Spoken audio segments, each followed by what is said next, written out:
don't really care about the Olympics. I never have. And I do watch sports from time to time. Like, I'll watch the World Cup and I might watch some baseball or the odd football game here or there. But I just never really got the hype about the Olympics. Most of the competitions are pretty boring to me. I mean, I get that being able to run really fast is impressive. And these are the fastest runners in the world or the best hurdlers or whatever. So I get that that's impressive, but it's not fun to watch. But either way, that's not really what this video is about.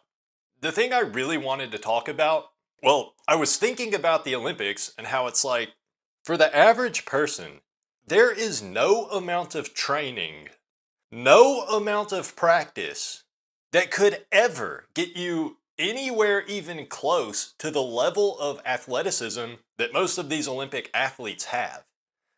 There's nothing you could do. It's just genetics.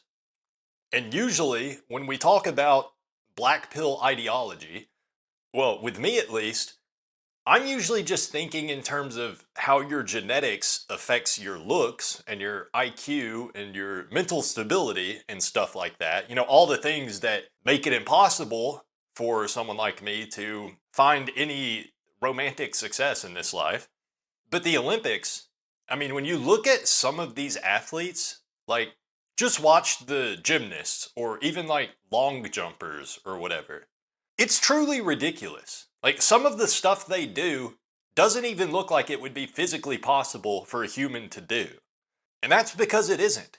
I mean, for regular people, it's not physically possible to just jump up 12 feet in the air and do 4 backflip McTwists, 360, 540 back handsprings, whatever they call it.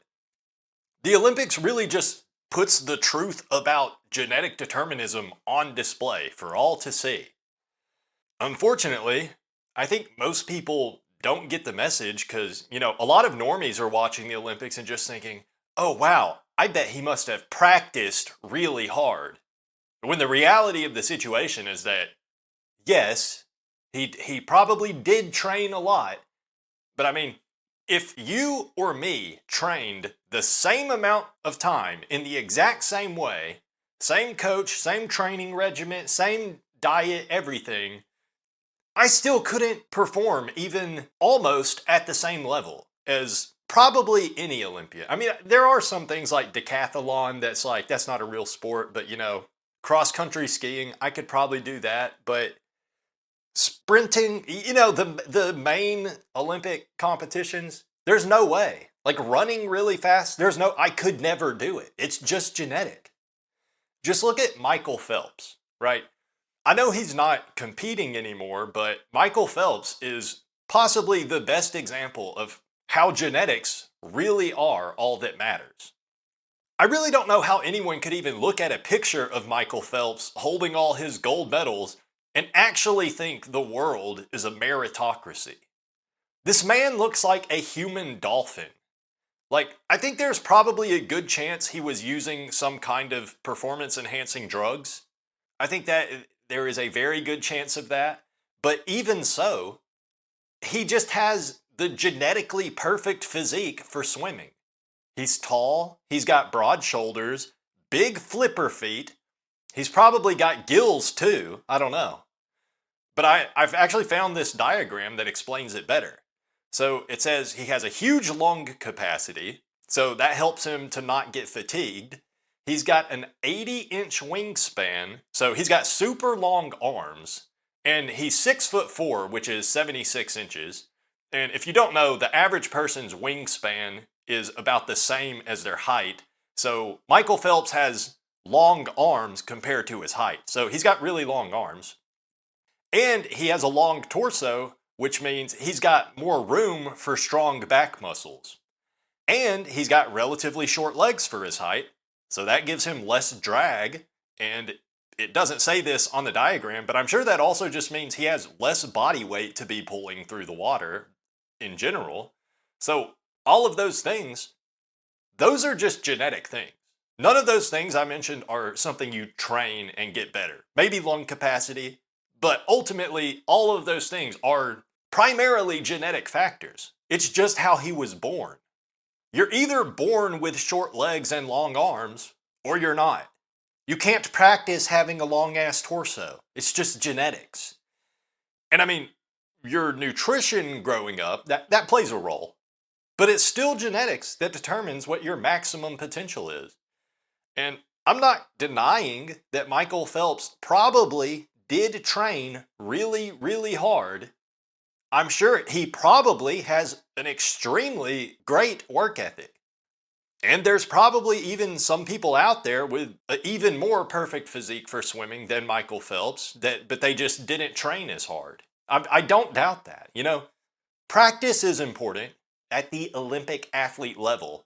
Absolutely, training is important. But what it all comes down to, without the excellent genetics that Michael Phelps has, he would be a nobody. And that's just a fact. Because no amount of training would make someone with my genetics be an Olympic swimmer. It just wouldn't happen.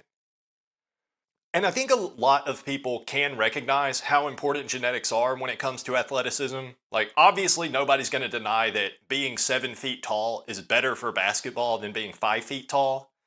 But the crazy thing about it, and I don't know why it is, probably just because it hurts too much to accept it, but genetic determinism, it's not just a thing with sports. It's with literally everything. It's your intelligence, your mental stability, your ability to socialize effectively, and your ability to be charismatic.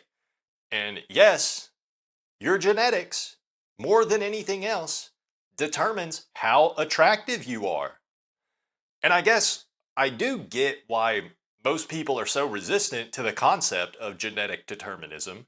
Everybody wants to believe that we live in a meritocracy, especially in the US. It's kind of our whole cultural philosophy. The whole concept of the American dream is that you can start off in poverty and just through hard work alone, you can get yourself a loving wife and a nice house with a white picket fence and all of that. So we've all been told this lie of meritocracy since we were born, but in actuality, genetics is everything, and there is no meritocracy. Just look at the Olympics, okay? That proves it right there. The Olympics proves the black pill. All the top athletes for any sport, yes, they do train very hard. I'm not denying that. But they could never be in the position they're in if they didn't also have the perfect genetics for their sport. And this isn't just like limb lengths and height and stuff that you can easily see. I mean, think of like target shooters. It's not something that's obvious if you're not thinking about it, but you just know these guys have perfect eyesight. And it's the same in baseball too.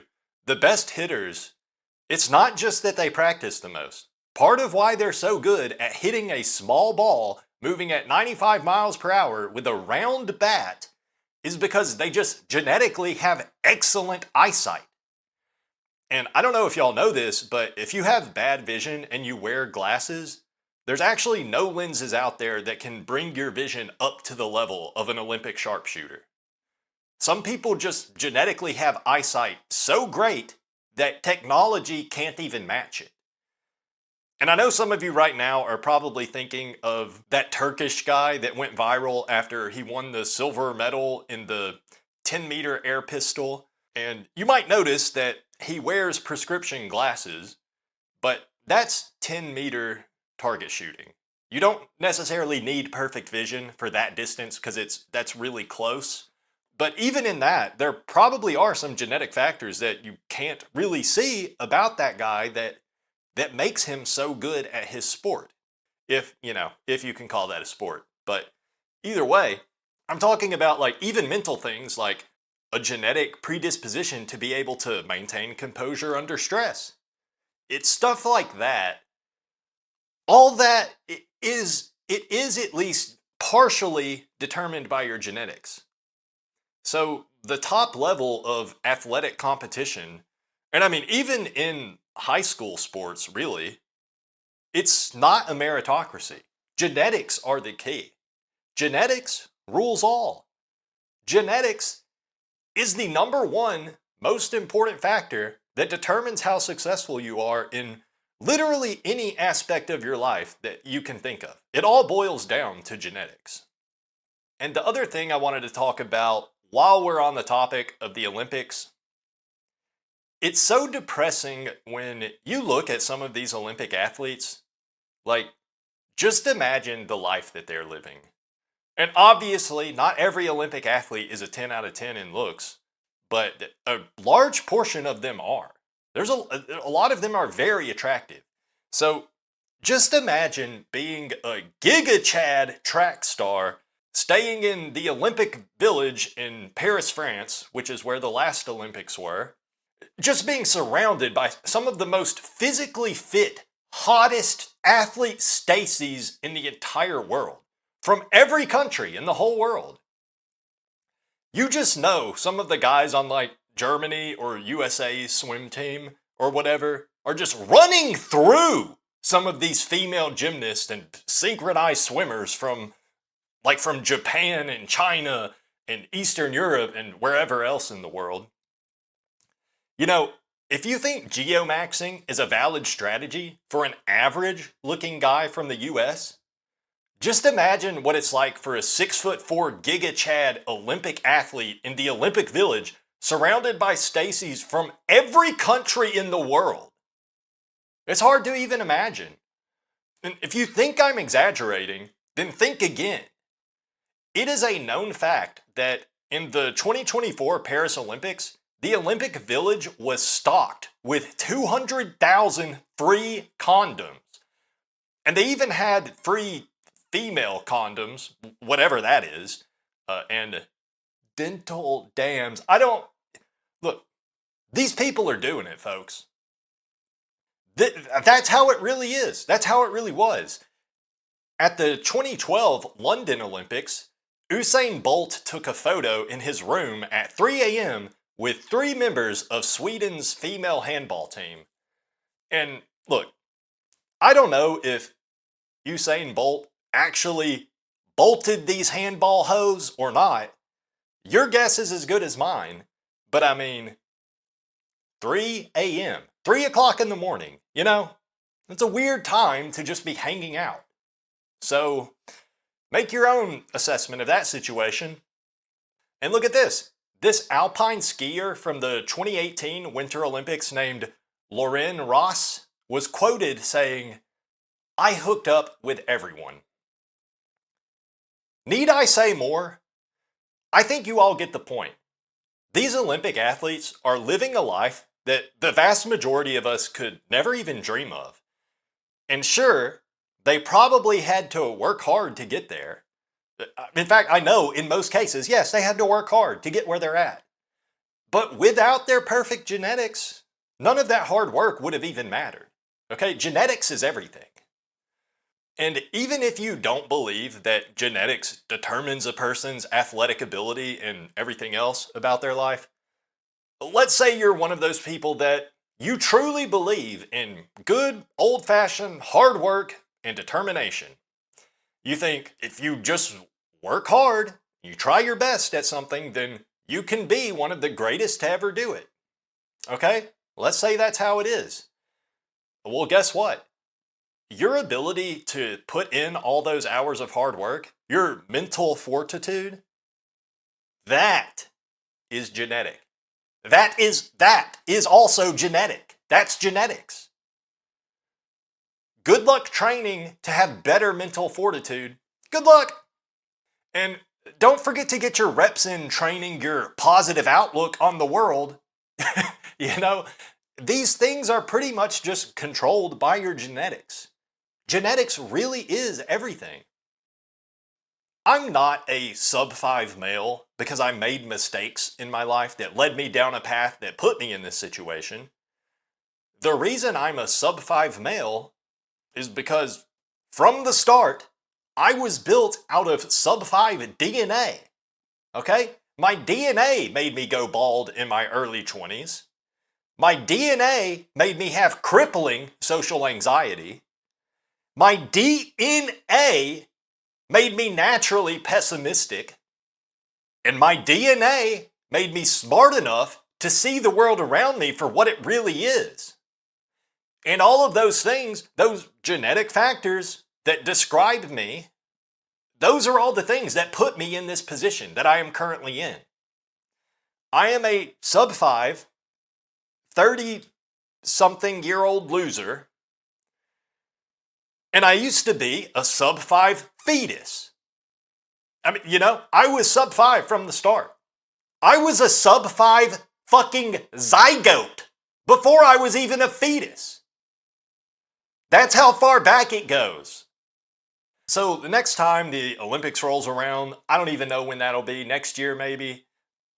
When that happens, and all the normies out there are busy watching a bunch of genetic superheroes doing things that are impossible for the 99.999% of the rest of the Earth's population, I'm just going to sit here in my room and I'm going to rot in my computer chair like I always do, because that's what I was born to do.